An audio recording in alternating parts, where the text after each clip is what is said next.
கேரளா அப்படின்னாலே ஒரு நிமிஷம் வந்து நம்ம இதயம் நின்றுங்க. என்ன காரணம்னு கேட்டீங்கன்னா, அந்த அளவுக்கு வந்து கோர சம்பவம் வந்து இங்க இயற்கை பேரிடரால நடந்திருக்கு அப்படின்னு சொல்லலாம்.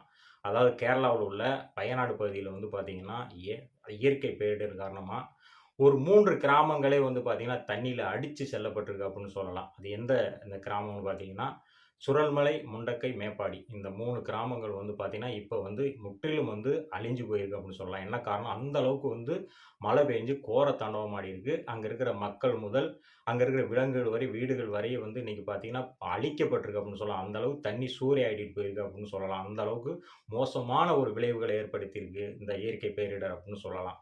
அதாவது இதுக்கு என்ன காரணம் அப்படின்னு பார்த்தீங்கன்னா, முண்டக்கை அப்படிங்கிற இடத்துக்கு மேல உள்ள பகுதியில வந்து பார்த்தீங்கன்னா, திடீர் வெள்ளம் ஏற்பட்டதுனால வந்து பார்த்தீங்கன்னா, அந்த வெள்ளம் வந்து பார்த்தீங்கன்னா, எதிர்பாராத விதமா இரவு நேரத்தில வந்து மழை அதிகமா இருந்ததுனால, அந்த மழை அதிகமா இருந்ததுனால, அங்கிருந்து அந்த பகுதியில இருக்கக்கூடிய வழியாக அந்த முண்டக்கை மேல் இருக்க பகுதியிலிருந்து திடீர் வெள்ளம் ஏற்பட்டதுனால, அது கீழ வந்த உடனே வந்து பார்த்தீங்கன்னா, இரவு நேரம் அப்படிங்கிறனால எல்லாரும் தூங்கிட்டு இருந்த நேரம் எதிர்பாராத விதமா வந்து பார்த்தீங்கன்னா, தண்ணி வந்து அடிச்சுட்டு போயிருக்கு. சரி, இந்த மழையினுடைய அளவு அப்படின்னு பார்த்தீங்கன்னா, 25 சென்டிமீட்டர்ல 35 சென்டிமீட்டர் பெஞ்சிருக்கு. அதிகப்படியான மழை பெஞ்சதுனால தான், பெரிய துயர சம்பவம் வந்து நடந்திருக்கு அப்படின்னு சொல்லப்படுது. யாருமே எதிர்பார்க்காத ஒரு மழை அப்படிங்கிற மாரி சொல்லப்படுது.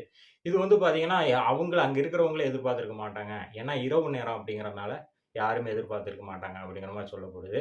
இதனால வந்து பார்த்தீங்கன்னா, அங்க இருக்கிற வீடுகள் வந்து பல வீடுகள் வந்து உடைஞ்சிருச்சு. அதே மாரி திடீர் ஆறும் உருவாயிருக்கு. அதாவது வீடு இருந்த பகுதியில ஆறு உருவாகியிருக்கு. அந்த பகுதி வழியா தான் அதாவது அங்கருந்து அந்த முண்டக்கை, சுரல்மலை பகுதியிலிருந்து வரக்கூடிய அந்த வீடுகள் இடிஞ்சது. அங்க இருக்கிற வனவிலங்குகள் அடிச்சு செல்லப்பட்டு, மனிதர கூடி நெறைய பேர வந்து அடிச்சுட்டு போயிருச்சு. அவங்க மனிதர்கள் அந்த அளவுக்கு இரவு நேரம் தூங்கியிருந்ததுனால தூக்கத்திலேயே அடிச்சுட்டு போயிருச்சு அப்படின்னு சொல்லலாம். அந்த அடிச்சுட்டு போன பாடிகள் எல்லாமே வந்து பார்த்தீங்கன்னா, கிட்டத்தட்ட 45 கிலோமீட்டருக்கு அந்த பக்கம் போய் மீட்டு எடுத்திருக்கிறாங்க. இது வந்து ரொம்ப கேட்கறதுக்கே வந்து மனசு வேதனையா இருக்குதுன்னு சொல்லலாம். அந்த அளவுக்கு வந்து கோரத்தாண்டவம் ஆடியிருக்கு. இதனால வந்து பார்த்தீங்கன்னா, நிறைய வீடுகள் வந்து மண்ணுக்குள்ள புதைஞ்சிருச்சு. அந்த வீட்டுக்குள்ள இருந்தவங்க என்ன ஆனாங்க அப்படின்னு தெரியல. இப்போ வந்து பார்த்தீங்கன்னா, அங்க வந்து மீட்பு பணி வந்து நடந்துகிட்டு இருக்கு அப்படின்னு சொல்லலாம். இது வந்து இப்பேற்பட்ட துயரச் சம்பவம் வந்து இதுக்கு முன்னாடி 2018ல நடந்தப்போ கூட இந்த அளவுக்கு நடக்கல. ஆனா 2018ல வயநாடு பகுதியில இப்படி ஒரு துயரச் சம்பவம் நடந்திருக்கு. ஆனா இந்த அளவுக்கு இல்ல அப்படிங்கிற மாரி சொல்லப்படுது. ரொம்ப மோசமான விளைவுகள சந்திச்சிருக்கு அப்படின்னு சொல்லலாம். இப்ப வந்து பார்த்தீங்கன்னா, அந்த பகுதியில வந்து ராணுவம் உட்பட, தன்னார்வ தொண்டு நிறுவனங்கள் உட்பட, கேரளா அரசு அதிகாரி உட்பட எல்லாருமே மீட்பு பணியில வந்து வேலை செஞ்சுட்டு இருக்கிறாங்க. இதுல வந்து பார்த்தீங்கன்னா, ஒரு சில பகுதிக்கு போறதுக்கே வழி இல்ல. அந்த அளவுக்கு வந்து அ வ வ பாலங்களை எல்லாம் அடிச்சுட்டு போயிருச்சு. அதேமாரி பாதைகள் இல்ல. எல்லாத்தையுமே அடிச்சுட்டு போயிருச்சு. இப்ப வந்து பார்த்தீங்கன்னா, ராணுவம் வந்து பார்த்தீங்கன்னா, 31 மணி நேரத்தில வந்து ஒரு பாலத்த உருவாக்கியிருக்காங்க. மிக பிரமாண்டமான பாலம். கிட்டத்தட்ட 25 டன் உள்ள ஒரு லாரி அதில போகலாம். அப்படி உருவாக்கி, இப்ப அதன் வழியா வந்து பார்த்தீங்கன்னா, இப்ப அந்த பகுதி அதாவது எங்கெங்கலாம் போக முடியலையோ, அந்த பகுதிகள் அந்த முண்டக்கைங்கிற பகுதிக்கெல்லாம் வந்து பார்த்தீங்கன்னா, போகவே முடியல. சுழல்மலைக்கும், முண்ட பகுதிக்கும் ஒரு பாலம் இருக்கு. அந்த பாலத்த உடைஞ்சதுனால அங்க முடியல. இப்போ வந்து அதில வாகனத்த போற அளவுக்கு உருவாக்கி, இப்போ அங்க போய் மீட்பு பணியில வந்து ராணுவம் வந்து ஈடுபட்டுட்டு இருக்காங்க. இதுபோக பார்த்தீங்கன்னா, விமானப்படையும் வந்து போய் அங்க ஈடுபட்டுட்டு இருக்கிறாங்க. மலைகளுக்கு மேல இருந்த வீடுகள்ல ஒரு சில வீடுகள்லாம் வந்து மண்ணுக்குள்ள புதைஞ்சிருக்கு. அவங்களுக்கு அங்க ஏதாவது உயிர் இருக்குதா? அதாவது உயிரினங்கள் இருக்காங்களா? ஆட்கள் இருக்காங்களா? அப்படின்னு தேடி கண்டுபிடிச்சு அத எடுத்துட்டு இருக்கிறாங்க. அந்த அளவுக்கு மோசமான விளைவுகள சந்திச்சு ஆனா கேரளா அரசு வந்து மிக சிறப்பா செயல்பட்டு, இந்த பணிய வந்து செஞ்சுட்டு இருக்கிறாங்க அப்படின்னு சொல்லலாம். இது போக பார்த்தீங்கன்னா, நிவாரணங்கள் வந்து நிறைய வந்துருக்கு. நம்ம தமிழக அரசு கூட ரூ. 5,00,00,000 வந்து அவங்களுக்கு முதல் கட்டமா குடுத்துருக்காங்க. இந்த மாரி பல நடிகர்களும் குடுத்துருக்காங்க. இது வரவேற்கத்தக்கது. என்ன காரணம்னா, ஒரு மனிதன் வந்து எப்ப கஷ்டத்துல இருக்கான், அவனுக்கு உதவி பண்றது தான் மனிதன். அந்த இத வந்து நம்ம தமிழக அரசும், தமிழ்நாட்டில இருக்கிற நடிகரும் பண்ணியிருக்கிறாங்க. வரவேற்கத்தக்க ஒரு விஷயம்.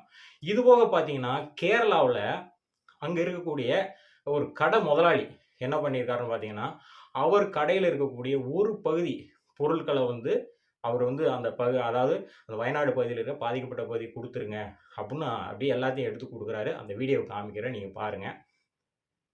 இது பார்த்தீங்க இது இதே மாரி பார்த்தீங்கன்னா, அங்க வந்து பார்த்தீங்கன்னா, நிறைய பேர் வந்து பார்த்தீங்கன்னா, அவங்களே வந்து அந்த பகுதியில இருக்க மக்களுக்கு வந்து உதவி பண்ணிட்டு இருக்கிறாங்க.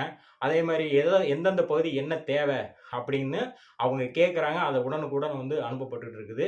இந்த வகையில வந்து பார்த்தீங்கன்னா, இப்ப அங்க இருக்க தன்னார்வ தொண்டு நிறுவனங்கள், தனிப்பட்ட மனிதர்களும் அங்க உதவி பண்ணிட்டு இருக்கிறதா சொல்லப்படுது. இது முழுக்க முழுக்க வந்து பார்த்தீங்கன்னா, மீட்பு பணி வந்து ரொம்ப வேகமா நடைபெற்றுட்டு வருது. கிட்டத்தட்ட இப்ப 4 நாள் ஆச்சு. 4 நாளாயும் கூட இப்ப உயிரோட வந்து பார்த்தீங்கன்னா, ஒரு சிலர் மீட்டு கொண்டு வந்துட்டு இருக்கிறாங்க. அந்த அளவுக்கு சிறப்பா செஞ்சுட்டு இருக்கிறாங்க. ஆனா இது மிக்க துயரமான ஒரு சம்பவம். இது வந்து யாருமே எதிர்பார்க்காத ஒரு சம்பவம். இது எந்த பகுதிக்குமே இப்படி நடக்கக்கூடாது அப்படிங்கிறது தான் என்னோட வேண்டுகோளுங்க. ஏன்னா மனிதர்கள் உயிர் அப்படிங்கிறது விலை மதிக்க முடியாது. மனிதர் மட்டுமல்ல விலங்குகளும் அடித்து செல்லப்பட்டிருக்கு. அதே மாரி பார்த்தீங்கன்னா, குழந்தைகள் முதல் எல்லாருமே வந்து பாதிக்கப்பட்டிருக்கிறாங்க. இதுல இன்னொரு விஷயம் ரொம்ப துயரமான ஒரு சம்பவம். என்னன்னு கேட்டீங்கன்னா, அங்க அதாவது கேரளா அரசு மருத்துவமனையில வந்து நிறையா விதமான அந்த பிரேதங்கள் வந்து அடுக்கி வைக்கப்பட்டிருக்கு. இந்த பிரேதங்கள வாங்குறதுக்கு ஆள் யாருமே வரல. என்ன காரணம்னா, யார் யாருக்கு சொந்தக்காரங்கன்னு தெரியல. நெறைய பேருக்கு சொந்தக்காரர் இருக்கிறாங்களான்னே தெரியல. இவங்களோட பாடியெல்லாம் யாரு வாங்க போறது? அப்படின்னு ஒரு கேள்விக்குறியா இருக்கு. இந்த அரசு வந்து அதுக்கு என்ன ஏற்பாடு பண்ணுவாங்கன்னு தெரியல. அந்த அளவுக்கு வந்து ஒரு சொந்தமே இல்லாத அளவுக்கு இந்த தண்ணி வந்து சூறையாடிட்டு போயிருக்கு அப்படின்னு சொல்லி ரொம்ப மனக்குமுறல ஏற்படுத்தியிருக்கு அப்படின்னு சொல்லலாம். மோசமான விளைவுகள் இது அப்படிங்கிற மாரி சொல்லப்படுது.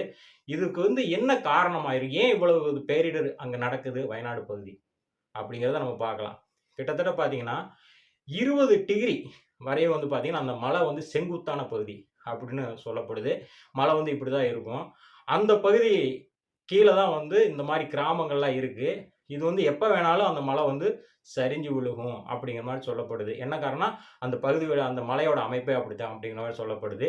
இந்த மலைக்கு மேல இருக்கிற பகுதியெல்லாம் பார்த்தீங்கன்னா, நெறைய மரங்கள் வந்து வெட்டி அழிக்கப்பட்டிருக்கு அப்படிங்கிற மாரி சொல்லப்படுது. அதுபோக பார்த்தீங்கன்னா, மண்கள்லாம் சுரண்டி எடுக்கப்பட்டிருக்கு அப்படிங்கிற மாரி சொல்லப்படுது. அதேமாரி பல விதமான அந்த பழைய மரங்கள்லாம் வெட்டி அழிக்கப்பட்டதுனால வந்து பார்த்தீங்கன்னா, மண்ணு புடிப்பு இல்லாம சரிஞ்சிருக்கு அப்படிங்கிற மாரி சொல்லப்படுது. இந்த பகுதிகள்லாம் வந்து எதுக்கு பயன்படுத்துறாங்க? இந்த மரத்த வெட்டுனதுக்கு அப்புறம், அந்த பகுதிய வந்து எதுக்கு பயன்படுத்துறாங்க அப்படின்னு பார்த்தீங்கன்னா, அதாவது தோட்டக்கலை விவசாயத்துக்கு அந்த பகுதிய பயன்படுத்துறதா சொல்லப்படுது. இந்த மரங்கள் வெட்டுனதுனால மட்டும் தான் இந்த மாரி பிரச்சனைகள் ஏற்பட்டிருக்கு. இல்லைன்னா, அங்க இது வர்றதுக்கு வாய்ப்பே இல்ல. அப்படிங்கிற மாரி சொல்லப்படுது. இனி வருங்காலங்கள்ல வந்து இது அரசாங்கம் தடுக்குமா? என்னங்கிறது தெரியல. ஆனாலும் இது மிக்க துயரமான சம்பவம். இது எங்கேயுமே வந்து நடக்கக்கூடாது அப்படிங்கிறது தான் நம்மளோட வேண்டுகோள். அங்க மட்டும் இல்லாம, இதே மாரி வந்து பல பகுதிகள் வந்து இந்தியாவுல வந்து பாதிக்கப்படுற பகுதியா இருக்கு அப்படிங்கிற மாரி சொல்லப்படுது. அதே மாரி கர்நாடகாவுல ஒரு பகுதி வந்து இதே மாரி பாதிக்கப்படக்கூடிய பகுதியா இருக்கு. அதாவது கேரளா அப்படின்னு பார்த்தீங்கன்னா, பள்ளம், மேடு அப்படிதான் அங்க இருக்கும். அதே மாரி உள்ள பகுதி தான் அந்த வயநாடு பகுதி. அதனால தான் இந்த அளவுக்கு மோசமான பேரிடர்களை சந்திச்சிருக்கு. அதே மாரி பார்த்தீங்கன்னா, இப்ப வயநாடு பகுதியில வந்து பார்த்தீங்கன்னா, 300க்கும் மேற்பட்ட பிரேதங்கள் வந்து எடுக்கப்பட்டிருக்கு. 1000த்துக்கு மேற்பட்ட ஆட்கள் வந்து காணோம். இதெல்லாம் வந்து தேடிட்டு இருக்கிறாங்க. இதனால வந்து பார்த்தீங்கன்னா, அங்க இருக்கிற மக்கள் வந்து ரொம்ப வேதனை அடைஞ்சுட்டு இருக்கறதா சொல்லப்படுது. இது வந்து வருங்காலங்கள்ல வந்து இந்த சம்பவங்கள் நடக்காம இருக்கணும் அப்டின்னா, இயற்கை பேரிடர்கள வந்து நம்ம சந்திக்காம இருக்கணும் அப்டின்னா, இது வந்து அந்த இயற்கையான வளங்கள அழிக்காம இருக்கணும். அப்படிங்கிற மாரி சொல்லி இது நடக்குமா? அப்படிங்கிறது தெரியல. இதே மாரி வந்து பார்த்தீங்கன்னா, நம்ம தமிழகத்திலேயும் பாதிக்கப்பட்ட பகுதிகளா வந்து சில பகுதிகள் அறிவிக்கப்பட்டிருக்கு. அது எதுன்னு பார்த்தீங்கன்னா, நம்ம ஊட்டிய சொல்லலாம். ஊட்டியிலும் இதே நிலைமை தான் இருக்கு. வருங்காலங்கள் இப்படி பாதிக்கக்கூடாது அப்புட்ன்னா, ஊட்டியில இருக்கக்கூடிய இயற்கை வளங்கள வந்து அழிக்கக்கூடாது அப்படிங்கிற மாரி சொல்லப்படுது. அதே மாரி கன்னியாகுமரி, நாகர்கோவில் இங்கேயும் கூட இதே நிலைமை தான் இருக்கு. அங்கேயும் வந்து பார்த்தீங்கன்னா, இயற்கை வளங்கள வந்து அழிச்சுட்டாங்கன்னா, அங்கேயும் இதே நிலைமை ஏற்படலாம். அதனால வந்து எல்லாருமே இந்த இயற்கை வளத்த எந்த அளவுக்கு பாதுகாக்கிறோமோ, அந்த அளவுக்கு இந்த மாரி பேரிடர்கள் வந்து வராது. அப்படிங்கிற மாரி சொல்லப்படுது. வருங்காலங்கள்ல வந்து இது வந்து தடுக்கணும் அப்டின்னா, முக்கியமா மனிதர்கள் வந்து விழிப்புணர்வா இருக்கணும். அதே மாரி காடுகள அழிக்கக்கூடாது. காடுகள பாதுகாக்கணும் அப்படிங்கிற மாரி சொல்லப்படுது. இது வந்து நடக்குமா அப்படிங்கிற மாரி தெரியல. இது உலக அளவுல வந்து பார்த்தீங்கன்னா, இயற்கை அதாவது மாற்றங்கள்.